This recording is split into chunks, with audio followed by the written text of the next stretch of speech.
आज जे परिमंडळ 8 येथे आकांक्षा सेमिनार आयोजित करण्यात आलेले होते, त्याविषयी आम्हाला भरपूर काही माहिती मिळाली। मॅडमांनी आम्हाला खूप व्यवस्थितपणे समजवलं आहे। आकांक्षा क्राईम अगेन्स्ट वुमन्स यांच्यातर्फे खूप छान कार्यशाळेचे आयोजन करण्यात आले होते।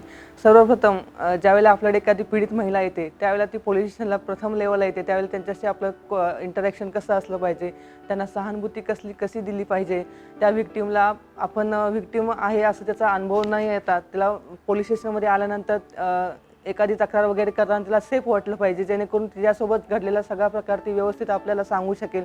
त्याच्यामुळे आपल्याला पुढील तपासासाठी त्याचा फायदा होऊ शकतो। याबाबत त्यांनी खूप छान एक्सप्लेन केलं। आणि सायबर ॲक्च्युली आजकाल सायबर रिलेटेड क्राईम्समध्ये वाढ होत आहे, त्या अनुषंगाने त्यांनी भरपूर माहिती दिलेली आहे।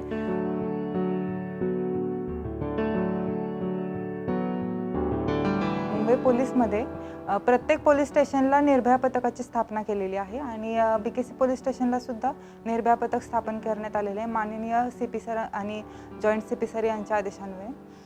तर त्या पथकाची मी प्रमुख आहे आणि त्याच अनुषंगाने आज इथं झोन 8 ऑफिसमध्ये परिमंडळ 8 यांच्या कार्यालयामध्ये क्राईम अगेन्स्ट वुमन्स याच्या रिलेटेड सायबर क्राईम आणि महिलांवरती घडणारे अत्याचार यांच्याशी रिलेटेड जे काही प्रश्न आहेत आणि त्याबद्दल एक कार्यशाळा आयोजित करण्यात आलेली आहे। आणि त्याबद्दल मी आकांक्षा मॅडम यांचे खूप खूप आभार मानते की काही मुद्दे आम्हाला माहिती नव्हते, मॉर्फिंग असेल, बुलिंग असेल, त्याबद्दल नव्याने शिकायला मिळालं। हे तर थोडे आम्ही रिक्वेस्ट करतो या मॅडमला की थोडे आणखीन 1-2 वर्कशॉप झाले याबद्दल तर आम्हाला खूपच नक्कीच आनंद होईल आणि आमच्या जे निर्भया पथक आहे त्या निर्भया पथकाला याच्याशी याच्या संबंधी खूप फायदा होईल।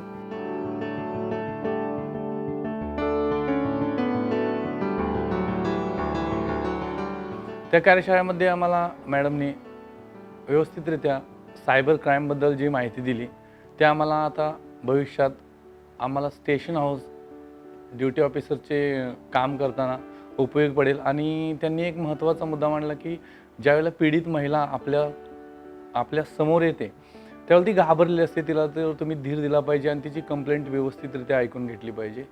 आणि त्यानुसार आम्ही आता सर्व पोलीस ऑफिसर काम करतोय आणि इथून पुढे काम करेल।